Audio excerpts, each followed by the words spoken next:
Yeah.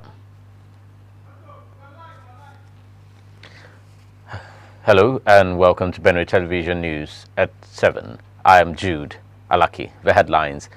Governor Alia swears in Richard Tombowa as chairman, Benue State Independent Electoral Commission. Nigerian Interreligious Council urges organizers of End Bad Governance in Nigeria protests to halt protests. And on the international scene, Turkish government blocks Instagram. Governor Hyacinth Alia has directed the chairman of Benue State Independent Electoral Commission, BSEC, Dr. John Chen, to immediately hand over to the administrative secretary of the commission. The governor's directive followed communication of resolutions from the Benue State House of Assembly for implementation. According to a press release by the chief press secretary to the governor, Teso Kula, the resolutions include, amongst others, that the chairman of the commission, Dr. John Chen, be removed from office. According to the release, the Assembly accused the BSEC chairman of lacking good judgment, as to which decision will appeal to the greater majority of all stakeholders, and also that his actions so far in office fall short of public interest.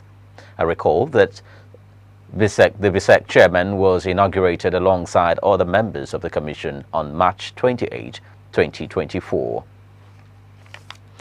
Similarly, Governor Hyacinth Alia has sworn in Mr. Richard Tombowa as the chairman, Benue State Independent Electoral Commission, BSEC, following the removal of John Chen. Governor Alia performed the ceremony Friday at the Old Banquet Hall of Government House, Makudi. Correspondent Emmanuel Akula completes the report. After his successful screening and confirmation by the Benue State House of Assembly, Mr. Richard Tombowa takes oath of office as the new chairman of the Benue State Independent Electoral Commission, BSEC. Governor Hyacinth Alia describes the new BSEC head as a man of integrity, believes in social justice and fairness, which his administration and the state needs at the moment. Governor charges the new appointee to take his appointment as a clarion call to serve the state and nation, urging him to approach his new assignment with transparency, accountability and responsibility without playing politics. This is a clarion call from the state, your state, where you have devoted your services and your life for the growth and for the development of everyone. This call surpasses or supersedes any other services you have rendered to this state. It is my firm belief and conviction that your acceptance to serve some more is also going to produce great fruits for all of us, all political parties in this state. Let your integrity continue to point to this call. The BSEC chairman, Mr. Richard Tombowa, who accepts the offer to serve the state in that capacity, promises to do so in consonance with the law guiding the commission's operations. Excellency, I shall do this by upholding the Constitution of the Federal Republic of Nigeria 1999 as amended. The Benue State Independent Electoral Commission for 2024 as amended. The Benue State Independent Electoral Commission law and the guidelines and regulations governing our operations.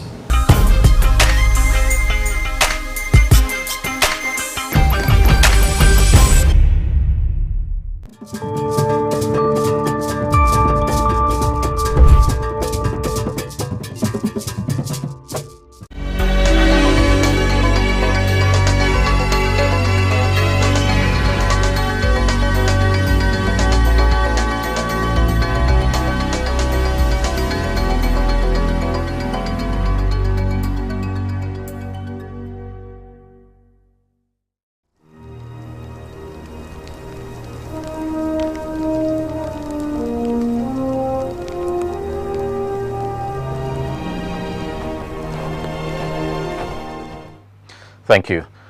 The Benue State government is to support media in the state to perform their duty as watchdog of the society.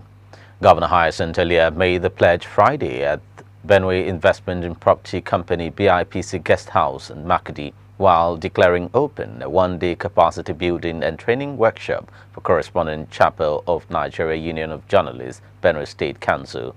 Correspondent Emmanuel Akula brings us details of the report. This workshop is holding to build the capacity of journalists on economic reporting. The Benue State Governor, Reverend Father Hyacinth Elia, regards the media as partners in development, acknowledging their contributions to the strides his government has made since coming on board. The Governor attributes sponsorship of the workshop by his government through the Benue Investment and Property Company BIPC as part of his administration's support for the media in Benue State. Represented by his Chief Press Secretary Teso Kura, Governor Elia pledges the support of his administration to the media for effective dissemination of information to the public. Kula, who also presents a paper on sustaining government media relationship in the 21st century, says the governor wants journalists to be more professional in carrying out their duties in the interest of the state and nation. If there's any sector of this state that cooperated with His Excellency in the manner you have done, they will have to think of that sector. He said I should pledge that his government is always behind him. Chairman of the Benue State Correspondence Chapel, Mr. Emmanuel Antoine, explains the aim of the workshop to enhance skills of members in reporting economic activities, especially in the area of evolving trends in their profession and the society. We are here for only two reasons. One is to build our capacity to train us on how best we can report economic activities, financial issues, and also how we can provide developmental journalism in the state. The event receives good messages and paper presentations from the Speaker, Benue State House of Assembly, Haunduna Dajo, Director General, Benue State Education Quality Assurance Agency, Dr. Tina Francis, State Coordinator of Rural Access Agriculture Marketing Project in Benue State, Mr. Stephen Numbeve, Managing Director of Benue Investment and Property Company, BIPC, Dr. Raymond Asemakaha, Commissioner for Justice and Public Order, Fidelis Imnim, and that of Works, Housing and Urban Development, Tiza Imojime. The speakers view the workshop as a tool and perspective for enhancing growth, learning, and development. The workshop is therefore expected to add value to journalists as partners in development, to sustain efforts to raise the consciousness and consciences of the society. Emmanuel Akula, BENUETVNEWS, Makudi. Thank you, Emmanuel. Governor Hyacinth Elia sends his warm appreciation to the people of Benue for heeding to his call not to join the nationwide protest. In a press statement, his Chief Press Secretary Teso Kula says the governor is particularly happy with the organized labor, trade unions, civil society organizations, and the youths and other groups in the state for keeping to their word not to participate in the protest. Governor Elia says the decision of the people to shelve the protest in the state demonstrates their firm belief in the policies of the APC-led administration in the country, saying it is an indication that the people are willing to give the government more time to improve on their welfare. The governor equally assures the people of the state of President Bola Tinubu's unflinching love for Benue, stating that the numerous projects embarked upon by his administration across the length and breadth of the state are as a result of the support and cordial relationship his administration has enjoyed from the Tinubu-led federal government. He promises to continue to do his best to provide good governance, maintaining that it is the only way he will justify the trust placed in him by the people of Benue. The state chief executive implores the people to continue to remain peaceful, going about their normal businesses throughout the period. The Suleja branch of the Nigeria Bar Association has vowed to take legal action against the security agencies over the alleged killing of 6 protesters in Niger State during the August 1 Youth and Bad Governance in Nigeria protest. The NBA condemned the action of the security agencies, saying that they violated the rights of the victims to protest. They also noted that a monitoring committee of lawyers had been constituted to ensure that such an ugly situation did not arise. The chairman of the Suleja branch of the association, Abdullahi Liman, visited the residence of one of the deceased, Yahya Isa, to gather credible information for further action. The chairman disclosed that although the police could not immediately confirm the incident, the NBA had confirmed the killings. I recall that the NBA promised to provide pro bono legal services for peaceful protesters who get assaulted or intimidated, directing its 130 branches across the country to monitor the protest. Thursday's protests went violent when some of the protesters attempted to invade the Suleja police station and shot tear gas at each other. In an attempt to repel the protesting youths, the police allegedly shot some of the protesters, killing 4 on the spot, while 2 other protesters were said to have died on their way to the Gwagwalada General Hospital. The Nigerian military on Friday said it may intervene in controlling the looting crisis and identify its sponsors in the ongoing nationwide hunger protest tagged End Bad Governance in Nigeria. The Chief of Defense Staff, General Christopher Musa, said this during a press conference in Abuja on Friday. Musa said they are supporting the police all through, adding that they are just on standby. He said police is doing a good job. They are handling the situation for now. He said unless it breaches beyond what they can handle, then the military will step in. We'll take a break. We'll bring you more stories when we return. Do stay.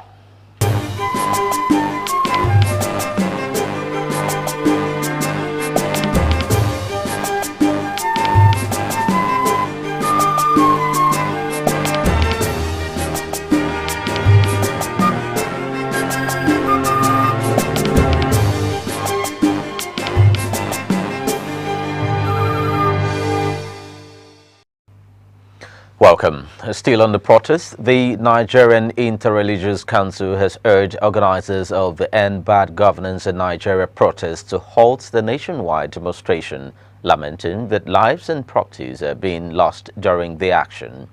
It noted that civil unrest will worsen the already fragile state of the nation rather than resolve its economic woes. The council said this in a statement signed by the Sultan of Sokoto and President General, Nigerian Supreme Council for Islamic Affairs, His Eminence Alhaji Muhammad Saad Abubakar, President of the Christian Association of Nigeria, Archbishop Daniel Oko, and the NIREC Executive Secretary, Reverend Father Cornelius Afebu Omonokwa, titled Call for Calm on Friday in Abuja. On Thursday, no fewer than 17 persons were feared killed in Abuja, Kano, Niger, Borno, Kaduna, and Jigawa during the End Bad Governance protest, which was held across the country. Nigerians are experiencing economic difficulties, making it challenging for many to afford necessities. The rally began peacefully but took a violent turn in some cities, leading to violent confrontations between the police and the protesters. Businesses, banks, shopping plazas, and some markets also did not open for fear of the protests escalating into a crisis. A reaction to the situation, the Religious Council warned that if the situation persists for an extended period, only God knows the extent of the damage that could occur. NIREC further called on citizens to call off this protest and give the government a chance to redeem itself. It also urged security agencies to be more professional in discharging their duties. The Minister of Steel Development, Prince Shoaibu Audu, Friday appealed to protesters across the country to suspend the ongoing action, assuring Nigerians that President Bola Tinubu is working assiduously to fix the current challenges of the country. He also urged the protesters to be patient and trust the president's renewed hope agenda of taking the country's economy out of the woods. He made the appeal in a statement through his special assistant media, Lizzie Okoji, in Abuja. The minister stated that the policies of the administration encompasses strategic plans and policies that will drive Nigeria to economic prosperity, improved welfare, education and health systems, improved social amenities, food security and infrastructural development, amongst many other needs when implemented.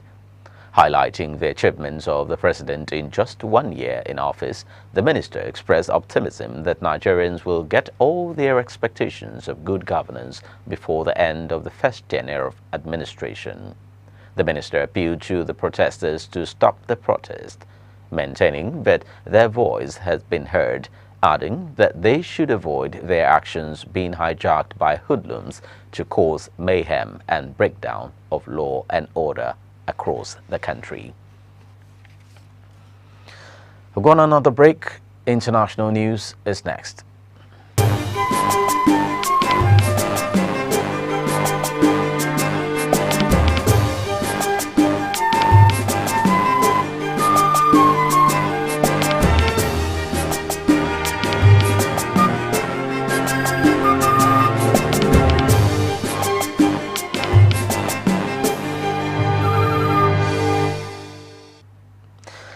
Now, for stories on the international scene, Wall Street Journal reporter Ivan Gershkovich, former U.S. Marine Paul Whelan, and journalist Alsu Kamasheva have arrived back in the United States after being freed as part of the biggest prisoner exchange with Russia since the Cold War. The White House said the U.S. had negotiated the swap with Russia, Germany, and 3 other countries. The deal, negotiated in secrecy for more than a year, involved 26 people, including 16 moving from Russia to the West and 8 prisoners along with 2 children in the other direction. The U.S. citizens' plane landed late on Thursday at Joint Base Andrews, Maryland, where they were greeted by cheers from family and friends who had gathered for their arrival, as well as U.S. President Joe Biden and Vice President Kamala Harris.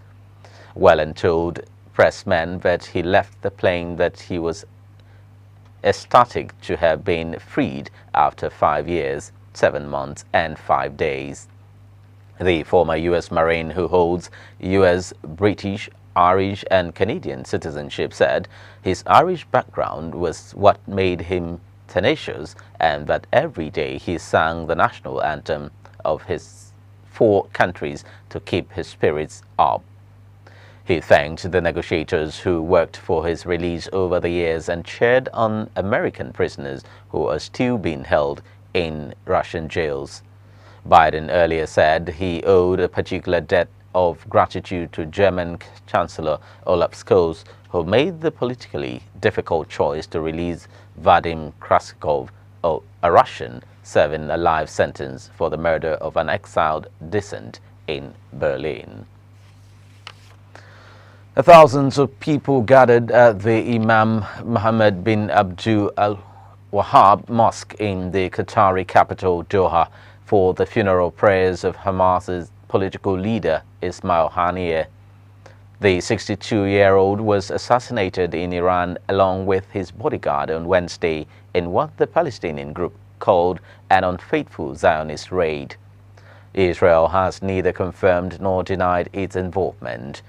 Amid tight security, mourners gathered in the National Mosque compound hours before Friday noon prayers began to pay their respects to Haniyeh, who lived in Doha for the past several years. He was a prominent member of the movement for more than 20 years. His legacy in the Palestinian struggle for statehood and freedom from Israeli occupation was undeniable. The National Communications Authority said Turkey has blocked access to Instagram after a top government official slammed the social media platform for censoring Hamas-related content. The Communications Authority, BTK, announced the block on Friday without giving an explanation for the decision or stating the duration of the ban. The move follows comments on Wednesday by the Turkish presidency's Communications Director Faratin Altun, criticizing the Meta-owned platform for what he called its decision to block condolence posts on the assassination of Hamas leader Ismail Haniyeh. Ismail Haniyeh, the political chief of Hamas and a close ally of Turkish President Recep Tayyip Erdogan, and his bodyguard were killed in Tehran on Wednesday. Hamas and Iran blamed Israel, which has not commented on the attack. According to reports in Turkey, there are more than 50 million users signed up to Instagram in Turkey, of a population of 85 million. Many users in the country took to the X platform on Friday to complain about being unable to refresh their Instagram feed. The issue led to mockery on other social media networks, including X. A meme showing a congested metro station with the tagline "X when Turks wake up to find that Instagram is blocked" began the trend on the platform. Others mockingly asked Instagram users where they could see their doctored images now. There was no immediate comment from Meta Platforms Insurance on either the ban or Alton's statements. Down to end the news, the top stories. Governor Hyacinth earlier has sworn in Richard Tombowa as chairman, Benue State Independent Electoral Commission. The Nigeria Interreligious Council has urged organizers of End Bad Governance in Nigeria protests to halt protests. And on the international scene, we told you that Turkish government has blocked Instagram. Many thanks for your attention. On behalf of the production team, my name is Jude Alaki. Have a peaceful weekend.